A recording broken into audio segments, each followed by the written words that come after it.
আমি বন্ধু হারিয়েছি, আমি ভালোবাসার মানুষ হারিয়েছি, আমি পরিবার হারিয়েছি। ভালোবাসা আমার কাছে একটা মায়ার মতো, আর মায়া একবার জন্মে গেলে সেটা যদি ভুলবশত মোহ অব্দি পৌঁছায়, মোহ অব্দি পৌঁছলেই সেটা রুহু অব্দি চলে আসে। আর রুহু অব্দি চলে এলে তাকে কখনোই মস্তিষ্ক থেকে সরানো সম্ভব না, মন থেকে সরানো সম্ভব না। বিয়ে করতে চাই আপু কেন বলবে, বিয়ে করতে চাইলে বউ বলবে, এটা ঠিক না। সম্পর্ক বিচ্ছেদের কিছু কারণ আছে। সম্পর্ক বিচ্ছেদ বিভিন্ন কারণে হয়ে থাকে। প্রথম কারণ, তুমি যদি তোমার অপোজিট পার্সনকে প্রয়োজনের তুলনায় অধিক ভালোবেসে ফেলো, তুমি যদি তোমার অপোজিট পার্সনকে প্রয়োজনের তুলনায় অধিক মূল্যায়ন দিয়ে ফেলো, আর তুমি যদি তোমার অপোজিট পার্সনকে প্রয়োজনের তুলনায় অধিক বুঝিয়ে ফেলো যে তুমি ছাড়া আমার পুরো দুনিয়া আধার। এই তিনটে কারণ যদি তারা জেনে যায়, বা এই তিনটে জিনিস তারা যদি জেনে যায়, তারা ছেড়ে চলে যাবে। একটা মানুষকে কখনোই বোঝাতে নেই আমি তোমাকে ঠিক কতটা ভালোবাসি, তুমি তোমার কাজে দেখাও, মুখে প্রকাশ করার দরকার নেই। কারণ মানুষগুলো যখন বুঝে যায় যে আমি ছাড়া তাদের জীবনে আর কিছু নেই, করার দরকার নেই। কারণ মানুষগুলো যখন বুঝে যায় যে আমি ছাড়া তাদের জীবনে আর কিছু নেই বা তারা আনতে পারছে না, তখন গিয়ে তাদের মেন্টালিটি একটু চেঞ্জ হয়ে যায়, বা তারা একটু দূরে সরে যায় তাদের থেকে। তাদের জীবনে অন্য কেউ আসে, তারা নতুন নতুন কিছু ট্রাই করার চেষ্টা করে। জিনিসগুলো একদমই ভালো না। আমি যদি কাউকে ভালোবাসি, তাকে আমি মন দিয়ে একদম জীবন দিয়ে ভালোবাসবো। তাকে ভালোবাসলে সে যদি সেটা আমার কাছে প্রকাশ করে, তাকে আমি অ্যাভেলেবল ওয়েতে নেব না। আমার কাছে ভালোবাসা মানে, আমি জানি আমি তাকে পাবো না, কিন্তু তাকে মনের মাঝে বা কল্পনাতে নিজের করে রাখার যে তীব্র আকাঙ্ক্ষাটা, এটাকে আমি ভালোবাসা বলি। ভালোবাসা ধরে বেঁধেও হয় না, ধরে বেঁধে রাখাও যায় না। ভালোবাসা আমার কাছে একটা মায়ার মতো, আর মায়া একবার জন্মে গেলে সেটা যদি ভুলবশত মোহ অব্দি পৌঁছায়, মোহ অব্দি পৌঁছলেই সেটা রুহু অব্দি চলে আসে।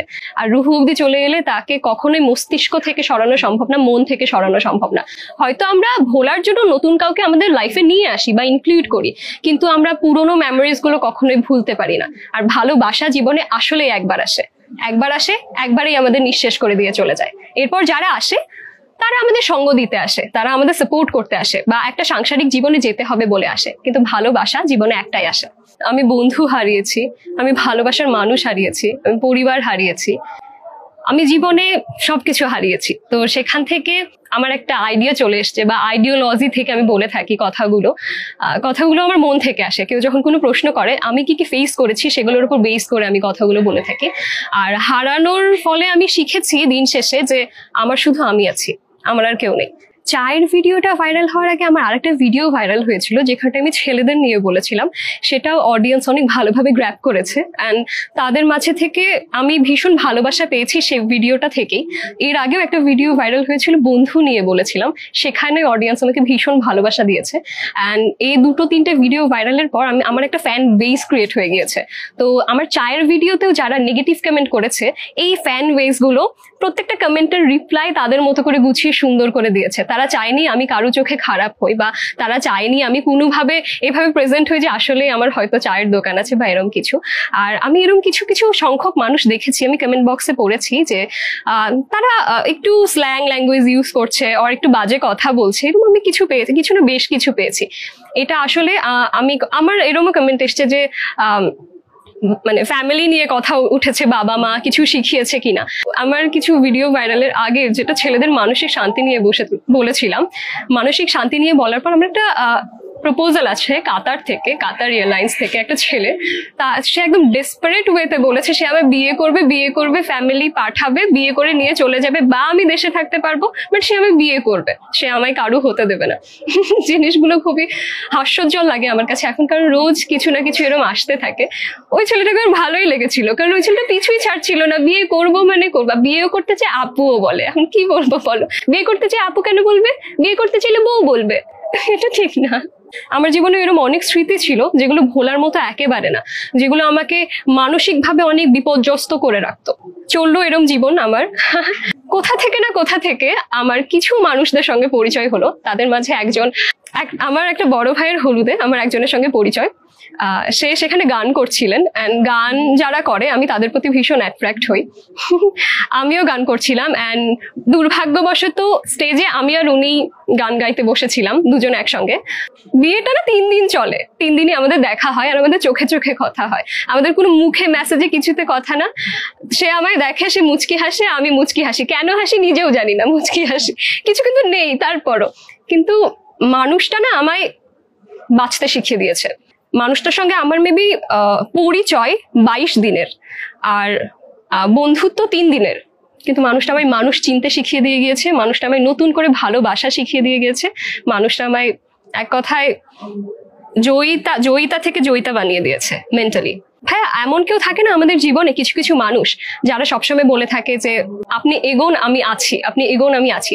আমি জীবনে সবসময় এরকম একটা মানুষ চেয়েছিলাম, যে আমি সবসময় এরকম একটা মানুষ চাই যে আমাকে মেন্টালি সাপোর্ট করবে, যে আমার ক্যারিয়ারকে সাপোর্ট করবে, আমায় সাপোর্ট করবে। কোথাও না কোথাও আমি এতগুলো বছর সেটা পাইনি। রিসেন্ট এসে কোথা থেকে একজন চলে এলো, and say all the time আমি বলতে থাকি আপনি এগোন আমি আছি, আপনি এগোন আমি আছি। অ্যান্ড সে খুব বেশি ভালো, আমি তাকে নিয়ে যত বলবো তত কম, সে খুব বেশি ভালো। আমরা প্রত্যেকটা মেয়েরা যেরকম ছেলে পছন্দ করি, যে সে আমায় সাপোর্ট করবে, সে আমার মানসিক শান্তি হবে, যার চোখের দিকে তাকিয়ে আমি একটা আয়না খুঁজে পাবো, বা যার হাত ধরলে মনে হবে এটা আমার সেফ জোন, সেফ প্লেস, এরকম একটা পার্সন। বাট আমি কিন্তু ভালোবাসি না। হলে আমি শুট শেষে রোজ গানের আড্ডা দিই, উনার সঙ্গে দেখা হলে উনি আমাকে কিছুই বলেন না, উনি গান করেন, আমার চোখের দিকে তাকিয়ে থাকেন, গান শেষে চলে যান। लगी जा गले कि फिर ये हंसी रात हो ना हो, शायद फिर से जन्म में मुलाकात हो ना हो, लगी जा गले से। রেমুনারেশনসটা আসলে আমি বাড়িয়েছি। আগে আমার কাজের দক্ষতা যেরম ছিল বা এখন আমার কাজের দক্ষতা যেরম, দুটো মাঝে ভিন্ন একটা তফাৎ আছে। তো আগে আমায় যেরম ভাবে দেখা হতো, এখন আমাকে অডিয়েন্স সেভাবে চায় না। বা আগে আমি যেভাবে নিজেকে প্রেজেন্ট করতাম, আমার গ্রুমিং এর থ্রুতে আমি অনেক কিছু নতুন শিখতে পেরেছি, যেটা ডিরেক্টর প্রডিউসারদের চোখে ভীষণ ভালো লাগে। তো আমার অ্যাক্টিং স্কিলটা তাদের পছন্দ হয় বলে ধীরে ধীরে আমি চেয়েছি যে ওকে, আমার এখন রেমুনারেশনস বাড়ানো উচিত। দ্যাটস ওয়াই আমি রেমুনারেশনস বাড়িয়েছি, যেটা নিতাম তার থেকে ডাবলের একটু বেশি করে ফেলেছি। নাটকটার না, আজকে যে নাটকটা চলছে, নাটকটার নাম অনুভবে তুমি, রচনা ও পরিচালনায় আছে দেরওয়ার উদ্দিন ভাইয়া। আমার ক্যারেক্টারটার নাম বর্ষা। আমার যে হিরো, তার আমি পুরোটা না বলি, বাট আমি হিরোইন, আমার হিরো।